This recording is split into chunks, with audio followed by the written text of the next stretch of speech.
शादी के पहले हम दोनों में करीब 1 महीने तक बात हुई, लेकिन उन्होंने यह बात नहीं बताई। फिर मुझे उनके बिना बताए उनकी उस बात का पता चल गया। सुहागरात पर पति घबराया हुआ था। ऐसा क्या था जो उसने शादी के पहले नहीं बताया? यूं तो फोन पर पहले बात किए करते थे, लेकिन आज सच, प्यार और रिश्ते की एक खूबसूरत कहानी शर्ट खोलते ही पत्नी को समझ आ गया पति क्या छिपा रहा था। मेरा नाम शिवानी है, घर की बड़ी बेटी। मैं और मेरा छोटा भाई, बस हम दो ही हैं। मम्मी डैडी मेरे बहुत अच्छे हैं, मुझे बहुत सपोर्ट किया। जितना चाहा मुझे पढ़ाया। मैंने बीएड किया है। हमेशा से मुझे टीचर ही बनना था। मुझे बच्चे अच्छे लगते हैं। परिवार और अपने सपने के बीच मुझे कभी प्यार में गिरने का समय ही नहीं मिला। मैं शुरू से ही अरेंज मैरिज चाहती थी। मम्मी पापा जो भी मेरे लिए लड़का देखेंगे वो अच्छा ही होगा। मुझे पता है वो मेरी हाँ जरूर पूछेंगे। अब मम्मी पापा ने मेरी शादी की तैयारियां तेज कर दी है। एक लड़का इस रविवार मुझे देखने आने वाला है। लड़के की तस्वीर उसके पहले आ गई है। पापा पहले लड़के की खोज खबर अच्छे से निकलवा लेते हैं, फिर ही मुझे किसी की तस्वीर दिखाते हैं। अब आज रविवार भी आ गया। मुझे लगा शायद वो भी रिजेक्ट हो गया होगा, इसलिए अभी तक मुझे लड़का दिखाया नहीं गया। मैं सोकर उठी तो मम्मी मेरे कमरे में आई। बोली, बेटा लड़के वाले आने वाले हैं, तू तैयार हो जा। बहुत ही शॉर्ट नोटिस में मुझे तैयार होने को बोला। लड़के वाले आ गए। मैं अभी भी किचन में हूँ, नाश्ते और चाय की प्लेट जमा रही हूँ। बाहर से मुझे बात करने की आवाज़ें सुनाई दे रही है। कुछ ही मिनटों के बाद मम्मी की आवाज़ आई। मैं बाहर ट्रे लेकर गई। ट्रे रखकर मैंने सबसे पहले उसके मम्मी और पापा को नमस्ते किया। फिर मैंने उसकी तरफ देखा। सच बोलूं तो लड़का बहुत स्मार्ट था। सिंपल शर्ट और जीन्स में आया था। चेहरे पर एक मासूमियत थी। मैंने तो मन में हाँ कर दी थी, पर मेरी हाँ से क्या होता है, उसे भी मैं पसंद आना चाहिए। फिर घर वालों ने बोला कि बेटा अकेले में कुछ बात करनी हो तो कर लो। उसने मना किया, पर फिर भी घर वालों ने हमें अकेले कमरे में भेज दिया। चुप रहा वो। मुझे लगा मैं उसे पसंद नहीं हूँ, इसलिए बात नहीं कर रहा। फिर मैंने ही चुप्पी तोड़ दी। पूछा, आप क्या करते हैं? बोला, मेरा नाम तो आपको पता होगा नहीं? भी तो मैं बता देता हूँ, मेरा नाम मयूर है। बिजनेस है प्रॉपर्टी का। अपने बारे में फिर बताने लगा। कुछ देर हमारी बात हुई, फिर बाहर से मम्मी की आवाज़ आ गई। बड़ों में बात हुई और रिश्ता तय हो गया।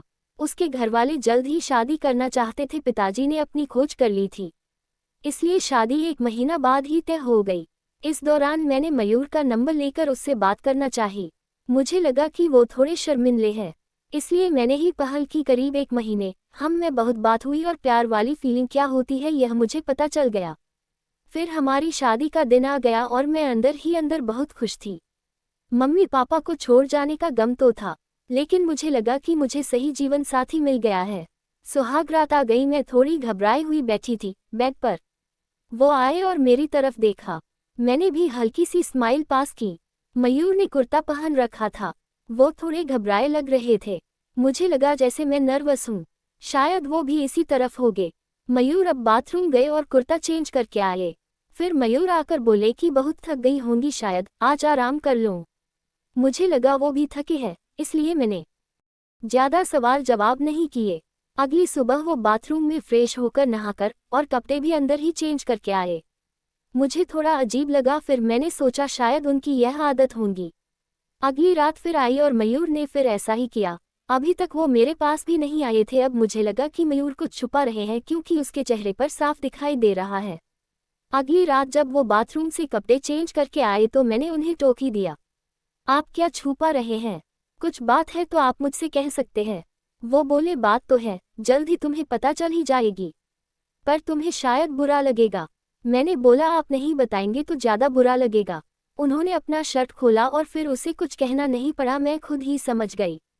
उसके चेस्ट पर एक लड़की के नाम का टैटू था, रिया। अब मैं चुप हो गई और चुपचाप बेड के एक साइड पर सो गई। वो मुझसे बात करने की कोशिश करना चाह रहे थे, लेकिन फिर वो भी बेड के दूसरी साइड पर सो गए। अगले दिन मेरा मुंह उतरा हुआ था। मुझे इस बात का ज़्यादा दुख था कि उसने मुझसे यह बात छिपाई।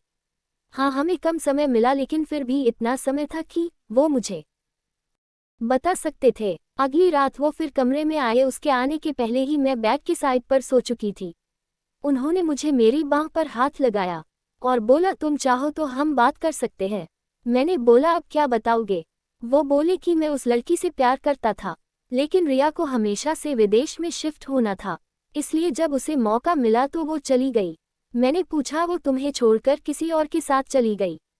वो बोले हाँ, मैं चाहता तो ये टैटू को साफ करवा लेता, लेकिन मैंने सोचा पहले तुम्हें बताऊंगा। तुम्हारी बातों से मुझे लगा था कि तुम समझोगी। फिर वो चुप हो गए। मैंने बोला तुम मुझे शादी के पहले भी बता सकते थे। वो बोले अगर मैं बताता तो क्या तुम शादी नहीं करती, और अगर अब भी तुम जाना चाहो तो जा सकती हो। मैं वही करूंगा जो तुम्हें अच्छा लगे। उस रात मेरा गुस्सा पता नहीं कहाँ चला गया, लेकिन थोड़ा डर भी था, कहीं फिर से झूठ तो नहीं बोल रहे मासूम शक्ल बनाकर। मैंने कुछ जवाब नहीं दिया। लगभग 3 महीने तक हमारी बात नहीं हुई। मैं भी अपने पापा की तरह उनकी परीक्षा ले रही थी। फिर एक रात मैंने उससे पूछा उस लड़की से ज़्यादा प्यार करोगे मुझे? वो बोले वो तो उसी रात हो गया था जब तुमने सच सुनने के बाद मुझे माफ़ कर दिया था। मैंने बोला मैंने कब बोला कि मैंने माफ़ कर दिया? वो बोले तो अब बोल दो। उनकी मासूम शक्ल ने मुझे उसके गले लगने पर मजबूर कर ही दिया। मुझे सच में अच्छा पति मिला है। आखिर अच्छे लोगों के साथ अच्छा होता है। तभी इनको रिया नहीं मिली। आपको ये कहानी कैसी लगी हमें कमेंट कर जरूर बताएं। ऐसी ही अच्छी कहानियाँ आप यहाँ पढ़ सकते हैं। हमें अपना सपोर्ट